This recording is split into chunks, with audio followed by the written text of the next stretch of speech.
लक्ष्मी अब कमाने लग जाएगी तो मेरी एक बात नहीं मानेगी। रमा तो पहले से ही मेरी नहीं है, अब लक्ष्मी भी नहीं रहेगी। अकेली हो जाऊंगी इस घर में मैं। जीजाबाई,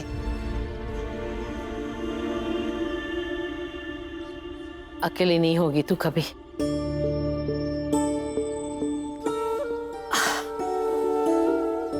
जब तक मैं हूं, मैं तुझे अकेले नहीं होने दूंगी।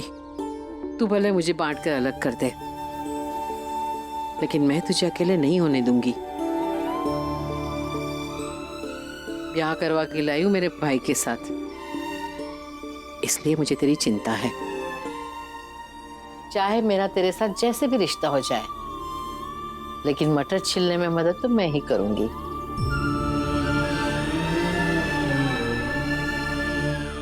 छिल।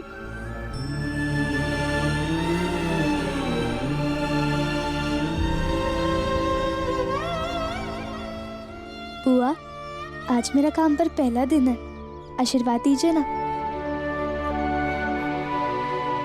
हमेशा कामयाब रहे और संभल कर अपना काम करना, ठीक है? जी।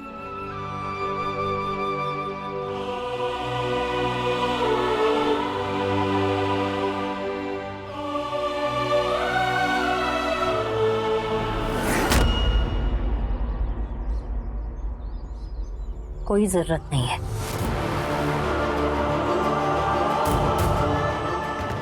जैसी वो रमा है मेरे लिए, वैसी ही तुम भी हो गई हो। मुबारक हो, काम मिल गया है। लेकिन काम मिलने के साथ साथ सास को खो बैठी हो तुम। आज से तुम्हारा और मेरा सास बहू का रिश्ता खत्म। जीजाबाई, कभी किसी के साथ तो मीठी जबान से बात किया करो। दीदी, आपको आशीर्वाद देना था, आपने दे दिया, मुझे नहीं देना है, मैं नहीं दूंगी, सीधी बात है। दीदी चलिए, ऐसे छोटी छोटी बातों पर गुस्सा हो जाने से रिश्ते खत्म नहीं हो जाते। और आप हमारी आई है, यह हक इस जन्म में कोई भी नहीं छीन पाएगा, आप भी नहीं।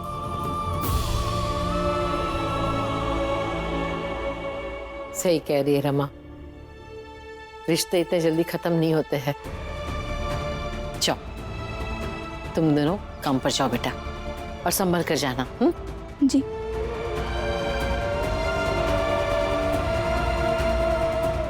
जोशी जी, आज अचानक आप मेरे घर पर? अच्छा लगा, लेकिन आप थे कहाँ इतने दिन तक? बहुत ढूंढा आपको, लेकिन कुछ पता नहीं चला। सब बताता हूँ प्रभाकर, सब बताता हूँ। चाय खत्म करो।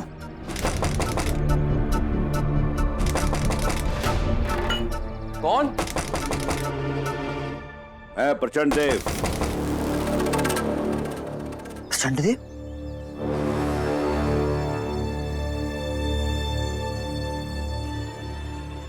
बुढ़ा ना, बुढ़ा पीछे ही पड़ गया है मेरे, परेशान कर रख दिया मुझे।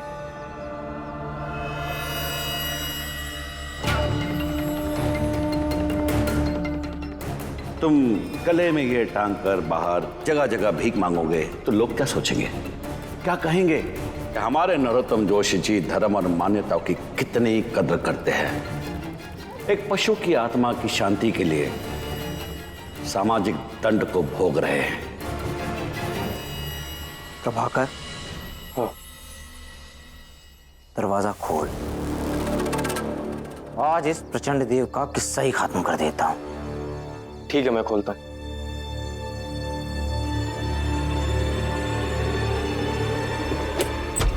प्रचंड देव जी, आप? नरोत्तम जोशी कहाँ हैं? नरोत्तम?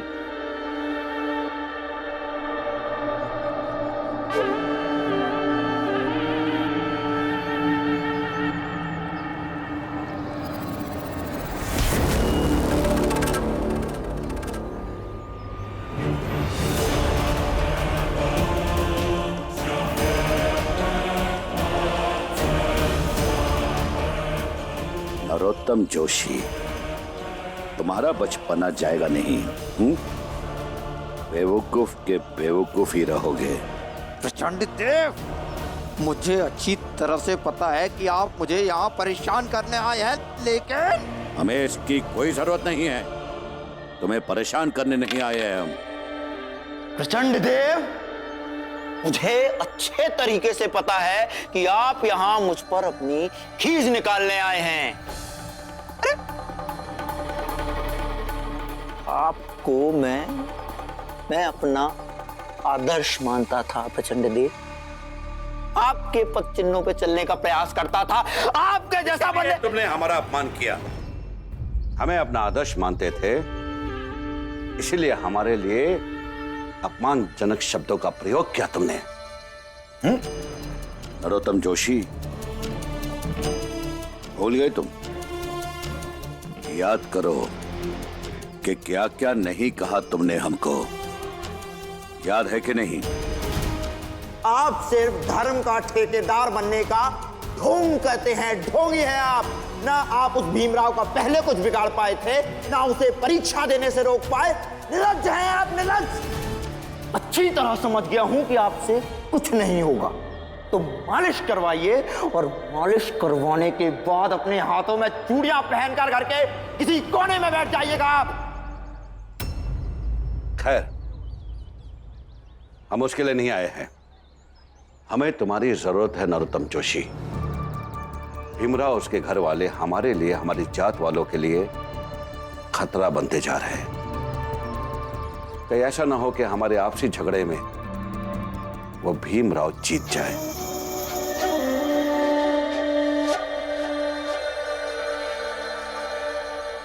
इसलिए हमें अपना ये झगड़ा भूलकर उस भीमराव को सबक सिखाना होगा। प्रचंड देव जी, उस छोटी जात के भीमराव को तो मैं कभी जीतने नहीं दे सकता। उसके लिए चाहे मुझे कुछ भी करना पड़े। आपने सही कहा, पुरानी बातें भूल जाते हैं। अब आप यहाँ आ ही गए हैं, तो कुछ सोच कर ही आए होंगे। बताइए, क्या करना है? May I come in, sir? आ जाओ।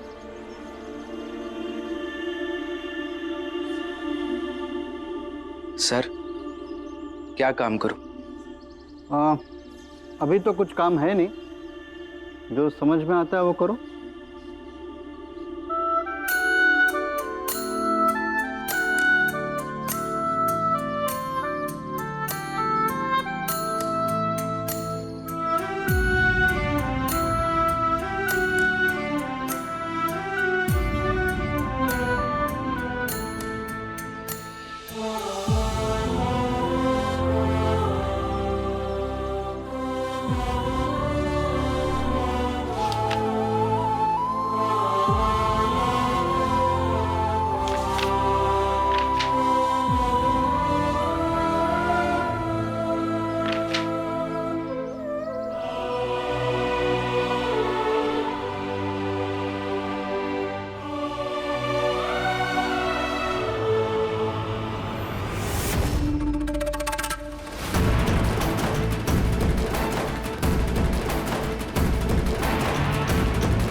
प्रणाम वकील साहब। प्रचंड देव जी,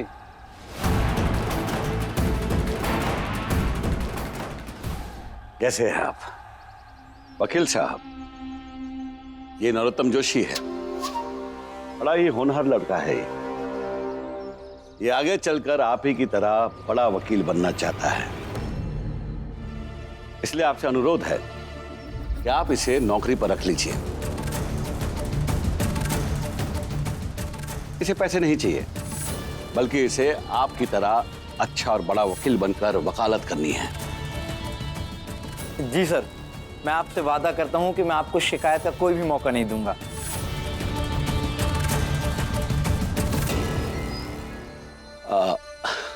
वकील साहब, ये इस छोटी जात के व्यक्ति से कई ज्यादा समझदार हमारा नरोत्तम जोशी है। अच्छा, तो आप इसकी जात भी जानते हैं?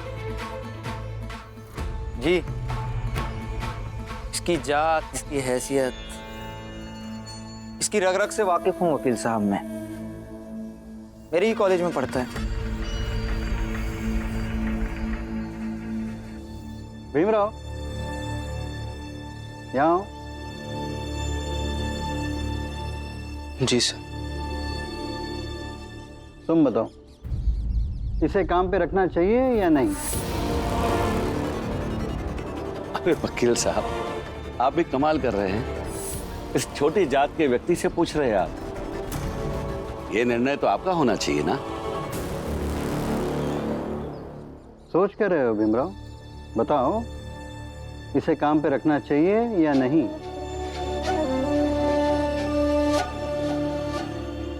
भीम बेटा, मेरी एक बात हमेशा याद रखना कि किसी प्रतिभा के आने से किसी दूसरी प्रतिभा का नुकसान नहीं होता है। इसलिए किसी के साथ व्यक्तिगत चिढ़ हो सकती है, लेकिन किसी से भी कभी भी व्यावसायिक चिढ़ मत रखना। सर, अगर मेरे कहने से आप तय करेंगे कि इन्हें काम पर रखना चाहिए या नहीं, तो मैं तो यही कहूंगा कि इन्हें जरूर काम पर रखना चाहिए। मौका सबको मिलना चाहिए सर। ठीक है नरोत्तम जोशी, ऑफिस में तुम भी काम कर सकते हो। धन्यवाद सर। वकील साहब, आपका बहुत बहुत धन्यवाद। हाँ, वैसे बगल में एक नई चाय की दुकान खुली है, अगर आपको एतराज ना हो तो। ऐतराज कैसा? चलिए। चलिए।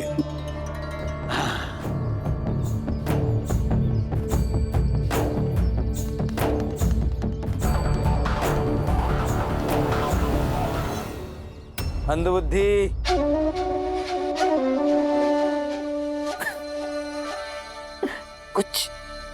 कुछ भी नहीं सीखा तूने मुझसे। हाँ, तेरी जगह मैं होता तो तुझे कभी नौकरी पर रखने नहीं देता। तभी तो आप मेरी जगह नहीं है ना नरोत्तम जी।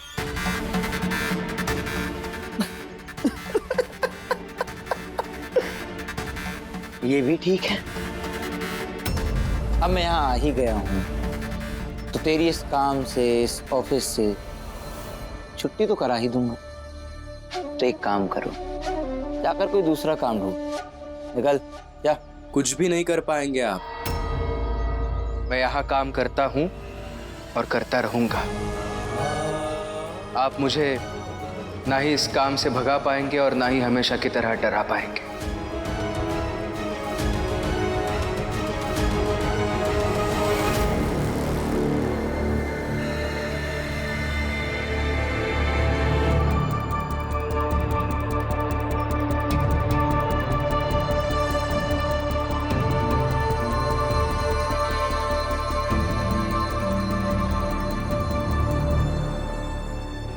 क्या कर रहे हैं यार?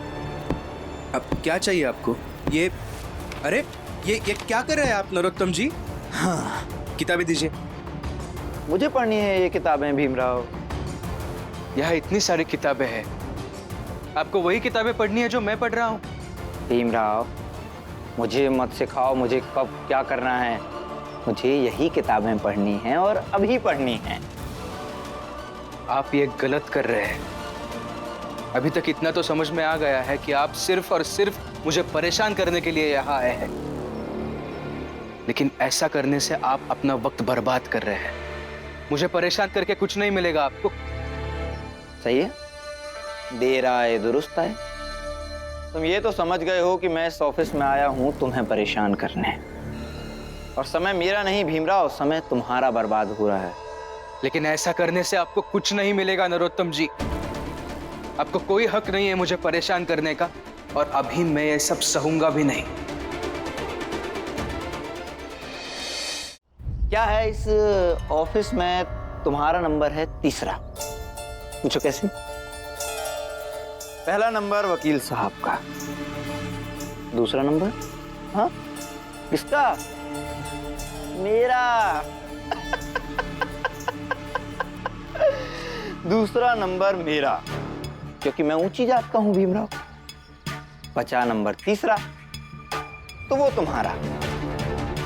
अब दूसरे नंबर वाले की बात तीसरे नंबर वाले को तो सुननी पड़ेगी ना भीमराव। हाँ क्या है ना, ये वकील साहब का ऑफिस है, न्याय की बातें होती है यहाँ। आपका समाज नहीं है कि जात देखकर आदमी की श्रेष्ठता तय की जाए। यहाँ श्रेष्ठ वही है जो योग्य है, और मैं योग्य हूं।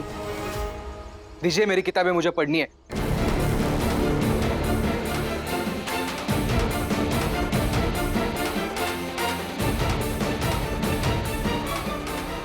क्या हो रहा है ये? सर, मैं यहां बैठकर किताबें पढ़ रहा था।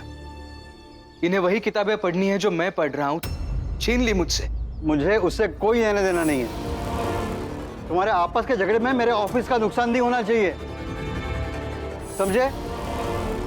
जी।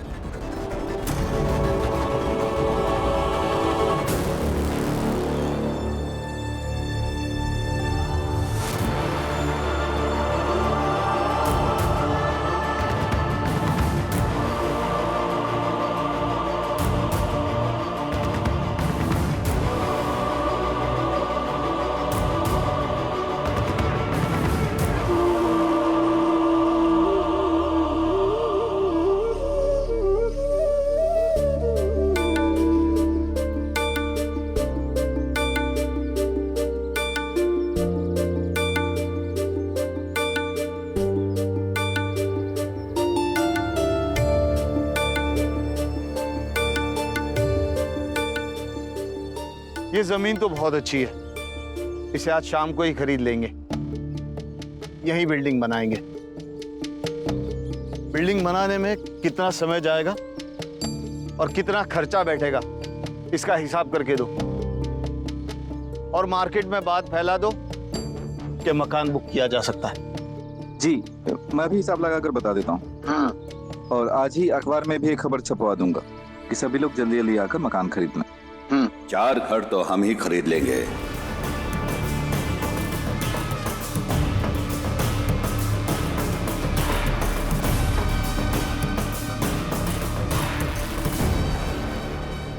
चार घर? लेकिन आप कौन? प्रणाम उल्लास जी। हम कौन है ये राम जी बताएगा। बता।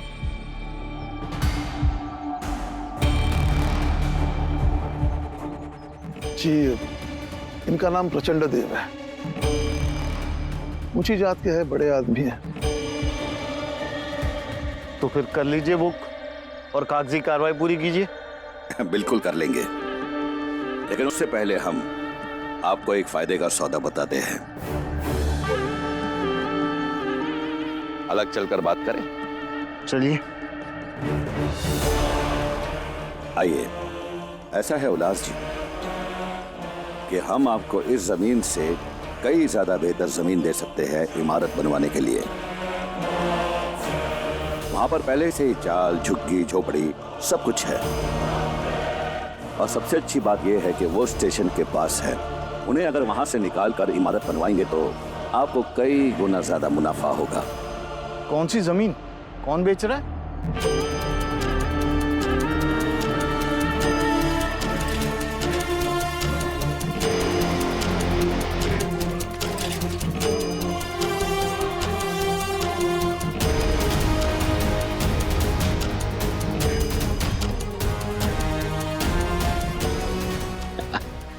अरे वाह, आप तैयारी कीजिए, हम वही बिल्डिंग बनाएंगे। बिल्कुल।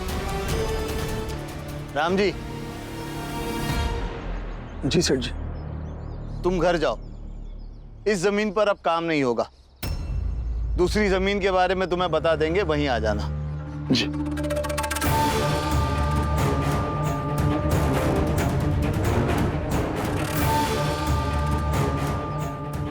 राम जी, अब जो खेल हुआ है उसमें तेरे साथ साथ भीम और बुरा चाल पिसेगा। देखते जा।